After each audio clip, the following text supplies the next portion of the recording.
कुटुंबाचा पवित्र कुटुंबाचा सण म्हणजे आमच्या कुटुंबाचा सण. मला आशा होती की आज कुटुंबाचा सण साजरा करत असताना प्रत्येक कुटुंब आपल्या घरामध्ये आपल्या पतीला, आपल्या पत्नीला, आपल्या मुलांना घेऊन ह्या मिसामध्ये सहभागी होणार. परंतु सर्वांना चिंता लागलेली आहे मध्यरात्रीच्या मिसाची. मध्यरात्रीच्या मिसाला जायचं, मग सकाळी कशाला जायचं? मला हे थोडं विचित्र वाटतं. रविवारची मिसा ही आज्ञा आहे देवाची. आई वडिलांनी कसं सकाळी सगळ्यांना उठवायचं, सकाळी चला चर्चमध्ये जाऊया, परंतु नाही, संध्याकाळी नवीन वर्ष साजरा करायचे. सकाळी नाही गेलं तरी चालेल, परमेश्वर समजून घेईल. परमेश्वर समजून घेतो सगळ्यांना आणि आपण सगळ्यांना परमेश्वराला गृहीत धरतो. तोच मोठा प्रॉब्लेम आहे, दुसरं काहीच नाही. किती सुंदर देवाची वचनं आज आपल्यासाठी, ज्याची गरज आहे. वर्षातून एकदा आपण पवित्र कुटुंबाचा सण साजरा करतो. देवाचं वचन आपल्याला आमचं कुटुंब कसं घडवायचं, आमच्या मुलांना कसं मार्गदर्शन करायचं, ह्याच्याविषयी किती सुंदर प्रकारे सांगितलेलं आहे. आणि ते वचनच आमच्या कानावरती पडलं नाही तर मग आम्ही आमच्या मुलांना काय मार्गदर्शन करणार, कसं आम्ही आमचं कुटुंब घडवणार? द्विधा मनस्थिती आमची अशी. आणि आमच्या मनामध्ये कन्फ्युजन, मुलं ऐकत नाही, चिडचिड करतात, पती पत्नीमध्ये वादविवाद, कुणाचं ऐकायचं, कोण काय सांगतं काही कळत नाही. जीवनामध्ये निराशा का? कारण आमच्या ऐकण्याची तयारीच नाही.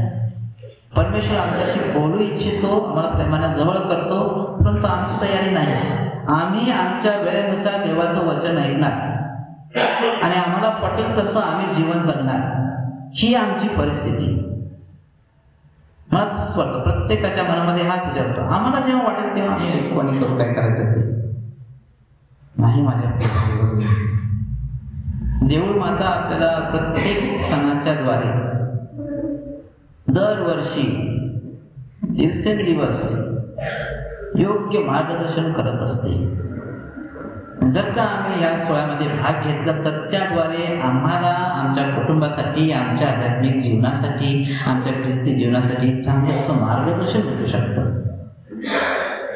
आता मी जे काही तुम्हाला सांगतो, देवाचं वचन आम्ही जे ऐकलं ते सर्व आपल्या धर्मग्रहातील लोकांपर्यंत कसं पोहोचणार, हे जर काही इथं आलेच नाही तर नाही, काही चिंता नाही. जसं जगत आलं तसंच जगायचं. 2023 संपत आला, ते फंपे 2024 चालू होईल, काही प्रॉब्लेम नाही, काही टेन्शन नाही. निवांत जीवन आपलं चाललेलं आहे. तरीही माझ्या प्रिय बंधू भगिनींनो, मी तुम्हाला सांगतोय, तुम्ही आलात त्याबद्दल मला आनंद आहे. तुम्ही सुद्धा संध्याकाळी मिसाल येणार, मला पूर्ण विश्वास आहे. संध्याकाळी मध्य रात्रीच्या मिसाला पण येणार तुम्ही, माझा विश्वास आहे तुम्हाला बघणार मी, आणि सकाळी सुद्धा बघणार. कारण तुम्हाला कळतंय देवाचा शब्द काय आहे, देवाच्या शब्दाला काय महत्त्व आमच्या जीवनामध्ये आहे, आम्हाला कशाची गरज आहे. म्हणून तुम्ही ऐका, ते दुसऱ्यांना सांगा, त्यांना चर्चमध्ये, धर्मग्रहामध्ये, प्रार्थनेमध्ये आणण्याचा प्रयत्न करा. तर आता आपण आपल्या सणाकडे वळूया. माझ्या प्रिय बंधू, आज आपण पवित्र कुटुंबाचा सण साजरा करतोय. देवमाता आपल्या डोळ्यासमोर एका पवित्र कुटुंबाचा आदर्श ठेवत आहे. पवित्र कुटुंब मरिया, योसेफ आणि प्रभू येशू ख्रिस्त हे कुटुंब. या कुटुंबाचा आदर्श आपल्या डोळ्यासमोर ठेवून देवमाता आपल्याला आग्रहाचं आमंत्रण करते की ह्या कुटुंबाकडे बघून आम्ही आमच्या कुटुंबाची एक वडील म्हणून, एक आई म्हणून, एक मुलगा मुलगी म्हणून, कुटुंबात सदस्य म्हणून, आजी आजोबा म्हणून, सासू सून म्हणून आम्ही कशा प्रकारे आमचं कुटुंब घडवलं पाहिजे. खूप महत्वाचं आहे माझ्याकडे. कुटुंब हा एक समाजाचा मूलभूत घटक आहे. आपण म्हणतो देश घडवायचा आहे, जग घडवायचं आहे, समाज घडवायचा आहे. ह्या सगळ्याची पहिली पायरी, पहिला पाया जो म्हणतो आपण, ते कुटुंब आहे. कुटुंब विस्कळीत व्हायला लागलं तर समजायचं की समाज विस्कळीत होणार, समाज तुटणार, जग तुटणार. आणि ही परिस्थिती आम्ही आमच्या संपूर्ण जगामध्ये आजूबाजूला बघतो, होत आहे. आणि आम्ही मग काय करतो, प्रॉब्लेम सॉल्व्ह करण्याचा प्रयत्न करतो, समाजाचा प्रॉब्लेम सॉल्व्ह करण्याचा प्रयत्न. आपण बघत नाही की बाबा कुठं हा प्रॉब्लेम सुरू झाला, एखादा मुलगा गुन्हा करतो, त्याला पकडून तुरुंगात टाकतात, मुलाला शिक्षा करतात, त्यानं गुन्हा केला, बरोबर आहे, त्याला शिक्षा करायला पाहिजे, परंतु गुन्हा करायला तो कुठं शिकला? तो सुद्धा एक कोणाला तरी लेकरू असेल, मुलगा असेल, मुलगी असेल, त्याने सुद्धा कुठेतरी लहान आपल्या आई वडिलांच्या सानिध्यात जीवन जगला असेल, कुटुंबामध्ये राहिला असेल, तिथं त्याला ही शिकवण मिळाली का? जर का समाज घडवायचा असेल, आपला समाज बदलायचा असेल, तर आम्हाला सगळ्यांना, माझ्या प्रिय बंधू, आपल्या प्रत्येकाच्या कुटुंबामध्ये नजर टाकण्याची गरज आहे.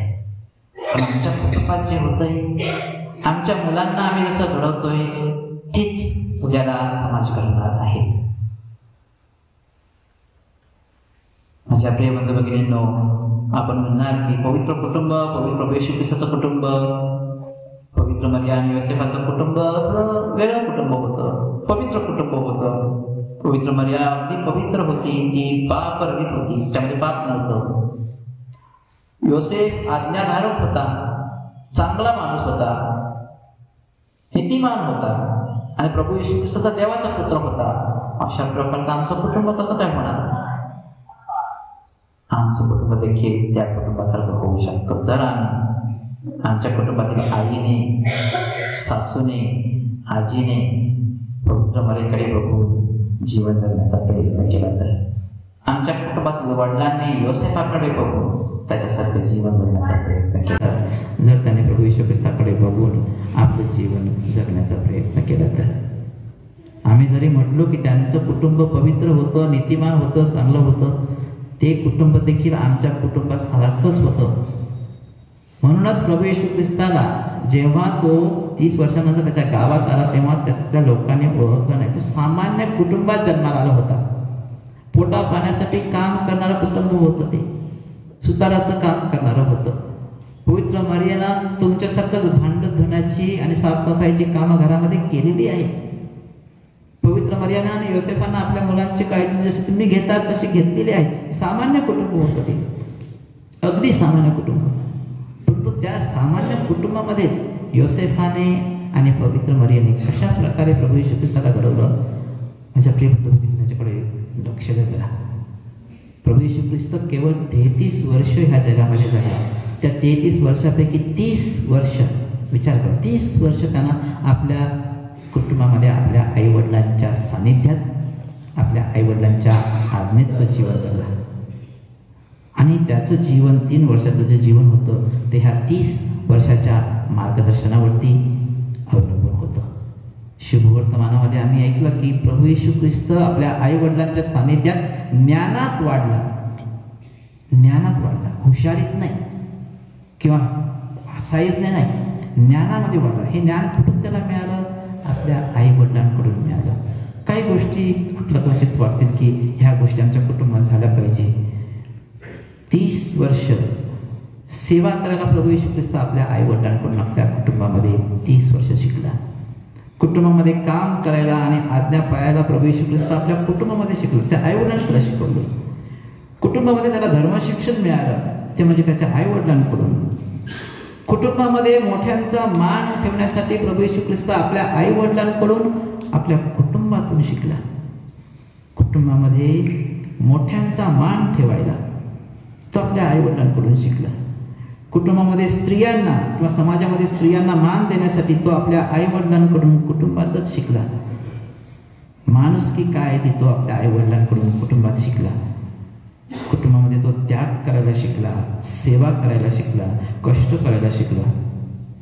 कुटुंबामध्ये आपल्या आई वडिलांकडून तो देवावरती आणि मानवावरती प्रेम करायला शिकला. ह्या सगळ्या गोष्टी आमच्या मुलामध्ये आम्ही पाळण्याचा प्रयत्न करतो का?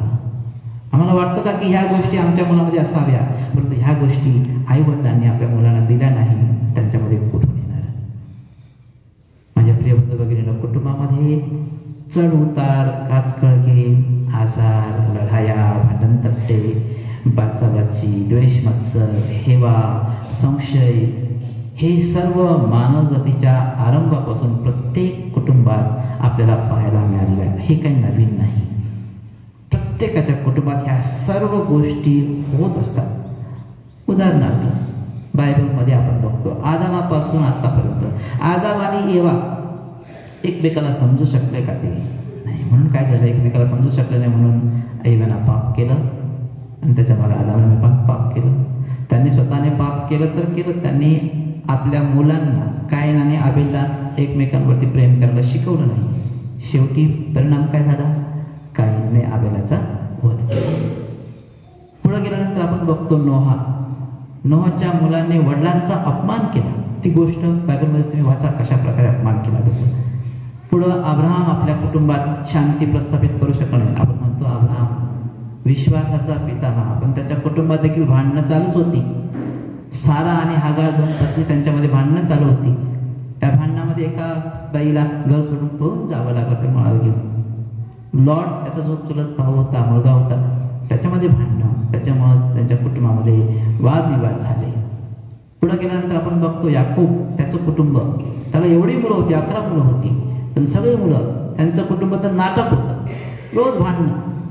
11 मुलं एका मुलाच्या विरुद्ध. त्यांनी तर त्यांच्या छोट्या भावाला योसेफाला तर मारण्यासाठी विहिरीत फेकून दिलं होतं आणि 30 नाण्याला विकून पण दिलं होतं. असं हे याकोबाचं कुटुंब होतं. मोशेच्या काळामध्ये मिरियम आणि अहरोन त्याचे स्वतःचे भाऊ आणि बहिणी मोशेच्या विरुद्ध त्यांचे बंड पुकारलं होतं. दाविदाचं कुटुंब कसं होतं, व्यभिचाराने खुनाने रक्तबंबाळ झालेलं कुटुंब होतं. त्याच्यानंतर दाविदाने त्याचा मुलगा देखील अब्सलोम, त्यानं सुद्धा आपल्या वडिलांच्या विरुद्ध बंड पुकारलं, लढाई केली. पुढे बघतो आपण तोबीतच्या पुस्तकामध्ये तोबीतची पत्नी, तोबीत आपल्या पत्नीवरती संशय घेतो.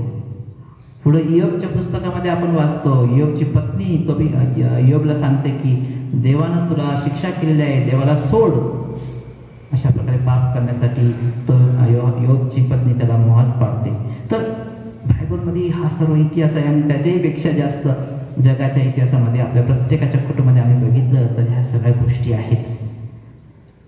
माझ्या प्रिय बंधू भगिनींनो, आजचं वचन आम्हाला सावध करत आहे, खरंच सावध करत आहे. कुटुंब जपून ठेवण्याची गरज आहे. देवमाता भक्कम होण्यासाठी प्रत्येक कुटुंबामध्ये देवाचं प्रेम असणं गरजेचं आहे. एका माणसाला शिक्षा केली होती कारण त्यानं आपल्या ऑफिसरला गोळ्या घालून मारला होता आणि गोळ्या घालून मारल्यानंतर त्याला फाशीची शिक्षा देण्यात फरमावली होती आणि थोडे दिवस तो कैदेत होता. म्हणून एक धर्मगुरू त्याला भेटण्यासाठी गेला. तो मन परिवर्तन करायला तयार नव्हता. तो म्हणतो की मला येऊन सांगू नका देवाच्या प्रेमाविषयी. आणि तरी पण ते फादर रोज संपूर्ण आठवड्याभर त्याला जाऊन भेटल्यानंतर शेवटच्या क्षणाला फादराने त्याला सांगितलं की ओके, तू काहीच करू नकोस, प्रायश्चित्त संस्कार घेऊ नकोस, देवाचं नाव मी घेत नाही, परंतु एक काम करू आपण आज. त्यांनी दोघांनी गुडघे टेकून सांगितले की आपण पवित्र मरियेची विनंती प्रार्थना करूया. आणि दोघांनी गुडघे टेकून नमो कृपा पूर्ण मरिये प्रार्थना दोघांनी एकत्र म्हटली आणि त्यानंतर धर्मगुरू घरी गेले. माझ्या प्रिय बंधू भगिनींनो, काय झालं माहिती नाही, पवित्र मरियेनं कशा प्रकारे त्याच्या जीवनामध्ये बदल केला. बदल झाला आणि त्यानं फाशी देण्याबद्दल धर्मगुरूला बोलावलं आणि त्याला सांगितलं की फादर, मला मरणाच्या अगोदर एक सांगायचं आहे जगामध्ये, जे लोक इथं उपस्थित त्यांना काहीतरी सांगायचं आहे, सांगू का? तर फादर म्हटलं की सांग. तर म्हटलं की माझ्या जीवनामध्ये मी प्रेम कधीच अनुभवलं नाही. माझी आई कॅथलिक नव्हती, माझे वडील कॅथलिक होते. माझे वडील वारल्यानंतर माझ्या आईनं माझ्याकडे दुर्लक्ष केलं आणि मला सोडून दिलं. माझी आजी लहान असताना तिनं माझी काळजी घेतली, पण ती मला खूप मारायची. मला कुठंच प्रेम मिळालं नाही, शाळेमध्ये प्रेम मिळालं नाही, समाजात प्रेम मिळालं नाही, कुटुंबात देखील प्रेम मिळालं नाही. आणि म्हणून मग मी असा लोकांना मारहाण करण्याचं वगैरे कामं करायला लागलो. परंतु मी एकच सांगू इच्छितो, तो म्हणतो की प्लीज, जर का अशा परिस्थितीमध्ये आपल्या मुलांनी येऊ नये असं असेल तर मग एक तुम्ही काम करा की आपल्या मुलांना, इंग्रजीमध्ये मी वाचतो, train your children in fear and love of God. देवाचे भय त्यांच्या अंतःकरणामध्ये जागृत करा आणि त्यांना देवावरती प्रेम करायला शिकवा. बस एवढं केलं ना तर तुमची मुलं चांगल्या मार्गावरती राहतील. त्यांच्या हातातून चुका होतील परंतु ते तिथं राहणार नाही, तर त्यांच्या जीवनामध्ये बदल होईल. माझ्या प्रिय बंधू भगिनींनो, आज आपण विशेष प्रार्थना करूया आपल्या कुटुंबासाठी. अल्बर्ट आइन्स्टाईन विषयी तुम्ही ऐकले का? फेमस ना अल्बर्ट आइन्स्टाईननं 12 वर्ष 16 वर्ष लग्न करून आपल्या पत्नीबरोबर तो 16 वर्ष राहिला. ओके. आणि त्याच्यानंतर त्यानं आपल्या पत्नीला डिवोर्स दिल्यानंतर जेव्हा त्यानं डिवोर्स दिला तेव्हा त्याला 2 मुलं होती. ओके. तरुण वयात होती त्यावेळेला. आणि त्याच्यापैकी एक मुलगा त्याच्या पुस्तकामध्ये लिहितो की मी माझ्या बापाला कधीच क्षमा करू शकत नाही. शेवटपर्यंत त्यानं आपल्या अंतःकरणामध्ये आपल्या वडिलांविषयी राग आणि मत्सर ठेवला, कारण आई वडील एकत्र नव्हते, ते विभक्त झाले होते. आणि जो दुसरा लहान मुलगा होता तो ह्या विचारानंच मेंटली रिटार्डिंग म्हणजे डोक्याने वेडा झाला आणि एकदम खराब परिस्थितीमध्ये मेंटल असायलममध्ये, काय म्हणतात मेंटल असायलमला, हा रुग्णालयामध्ये ते येरवड्याला आहे ना मेंटल हॉस्पिटल, अशा हॉस्पिटलमध्ये जाऊन तिथून खूप खराब परिस्थितीमध्ये मेला. आई वडील जर काही एकत्र नसतील, त्यांच्यामध्ये जर का प्रेम नसेल तर त्याचा परिणाम मात्र भयानक परिणाम मुलांवरती होत असतो. एक मुलगा म्हणतो माझे आई वडील 20 दिवसा अगोदर त्यांनी घटस्फोट घेतला आणि जजने सांगितलं की मी लहान असताना माझ्या आईबरोबर राहायचं, मला माझ्या आईबरोबर राहायचं नव्हतं, मला माझ्या वडिलांबरोबर राहायचं होतं. आणि तो म्हणतो की जेव्हा जेव्हा मी शाळेत जातो, जेव्हा जेव्हा मी बाहेर बघतो की दुसरी मुलं किती आनंदी आहेत त्यांच्या आईवडिलांबरोबर, मला आईवडील नाही, का बरं? आणि मग तो म्हणतो की माझ्या मनामध्ये इतका राग आहे या लोकांविषयी की ज्यांचे आईवडील आहेत त्यांच्याविषयी, कारण मला ते प्रेम भेटू शकत नाही माझ्या जीवनामध्ये. खूप गोष्टी मी तुम्हाला सांगू शकतो कुटुंबाविषयी, आणि माझ्याहीपेक्षा जास्त तुम्ही कुटुंबात राहत असताना तुम्हाला कुटुंबामध्ये काय होतंय आणि काय नाही त्याची पूर्ण जाणीव आहे. परंतु बाहेरच्या लोकांना समाजाला दोष देऊन चालणार नाही. आम्ही आमचं कुटुंब घडवत असताना माझ्या प्रिय बंधू भगिनी, आमच्या मुलांना देवाच्या विषयी भय आणि देवाच्या विषयी प्रेम त्यांच्या मनामध्ये जागृत करूया. धार्मिक गोष्टीकडे आपल्या मुलांना वळवूया. आपल्या घरामध्ये प्रार्थनेचं वातावरण ठेवूया, कारण ही मोठी जबाबदारी देवानं आम्हाला आमचं कुटुंब घडविण्यासाठी दिलेली आहे. परमेश्वर नक्कीच आम्हाला प्रत्येक आई वडिलांना विचार, मला जसं धर्मगुरू म्हणून विचारणार तसं प्रत्येक आई बापाला परमेश्वर विचारणार आहे, तुम्ही मी दिलेल्या मुलांची कशा प्रकारे काळजी घेतली, कशा प्रकारे तुम्ही त्यांना घडवलं, त्यांना तुम्ही प्रेम दिलं का, त्यांना तुम्ही ज्ञान दिलं का, की फक्त मोठ्या शाळेमध्ये टाकलं, शिक्षण दिलं, मोठा जॉब दिला, मोठी नोकरी दिली, चांगलं घडवलं का? जसं पवित्र मरियेनं आणि जोसेफानं प्रभू येशू ख्रिस्ताला घडवलं तसं आम्ही आमच्या मुलांना घडवणं ही आमची धार्मिक, सामाजिक आणि आध्यात्मिक जबाबदारी आहे. म्हणून माझ्या प्रिय बंधू भगिनींना आपल्या कुटुंबाचे समर्पण ह्या वेदीवरती आपण करूया. देवाकडे मदत मागूया, पवित्र आत्म्याची कृपा मागूया, त्यांनी आम्हाला आमचं कुटुंब घडविण्यासाठी, आमच्या मुलांना मार्गदर्शन करण्यासाठी आम्हाला मार्गदर्शन करावं, आम्हाला पवित्र आत्म्याचं ज्ञान द्यावं. पिता, पुत्र आणि पवित्र आत्मा यांच्या नावे आमेन.